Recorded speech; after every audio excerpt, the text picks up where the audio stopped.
Hello viewers, আজকের ভিডিওটি full video দেখে যাও আর একটা একটা করে শেয়ার করো। আজকের ভিডিওটি কমেন্ট লাগবে না, লাইক লাগবে না, একটা ভাই প্লিজ অনুরোধ করে বলতেছি একটা শেয়ার করো। আর এই মেয়েটা কি বলে শুনো।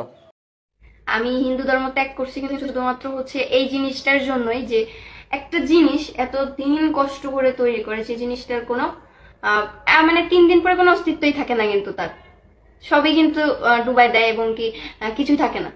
আমি এই জিনিসটা খুঁজে পাই নাই দেখে আমি এখন হিন্দু থেকে মুসলিম হয়েছি। আমি যদি জিনিসটাকে খুঁজে পাইতাম তাহলে অবশ্যই আমি হিন্দুই থাকতাম, মুসলিম হইতাম না।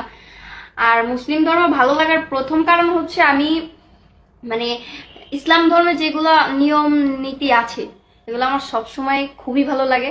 আর আমার কেন জানি না, আমার ওই পূজা জিনিসটা বলেন বা যাই বলে না কেন, আমার ওই জিনিসগুলো আমার থেকে কখনো আসে নাই, বা আমি কখনো এটার কোনো লজিক আমি এখনো অবধি খুঁজে পাই নাই দেখে আমি মুসলিম হয়েছি। আর যে জিনিসটাকে নিজেরা আকৃতি দিচ্ছে, জিনিসটাকে নিজেরাই বানাচ্ছে এবং কি ওইটাকে ওরা নিজেরা কি নিজেদের রক্ষা করতে পারে। এই যে মূর্তি বানায়, এরা কিন্তু নিজেদের রক্ষা নিজেরাই করতে পারে না, তাহলে এসে তার আমি হিন্দু ধর্ম ত্যাগ করছি কিন্তু শুধুমাত্র এই জিনিসটার জন্যই যে একটা জিনিস এত দিন কষ্ট করে তৈরি করেছে, জিনিসটার কোনো 3 দিন পরে কোনো অস্তিত্বই থাকে না, কিন্তু তার সবই কিন্তু ডুবাই দেয় এবং কি কিছুই থাকে না।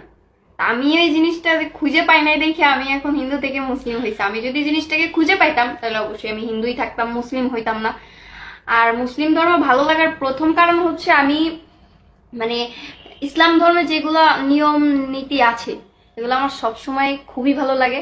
আর আমার কেন জানি না, আমার ওই পূজা জিনিসটা বলেন বা যাই বলে না কেন, আমার ওই জিনিসগুলো আমার থেকে কখনো আসে নাই, বা আমি কখনো এটার কোনো লজিক আমি এখনো অবধি খুঁজে পাই নাই দেখে আমি মুসলিম হয়েছি। আর যে জিনিসটাকে নিজেরা আকৃতি দিচ্ছে, জিনিসটাকে নিজেরাই বানাচ্ছে এবং কি ওইটাকে ওরা নিজেরা কি নিজেদের রক্ষা করতে পারে। এই যে মূর্তি বানায়, এরা কিন্তু নিজেদের রক্ষা নিজেরাই করতে পারে না, তাহলে এসে তার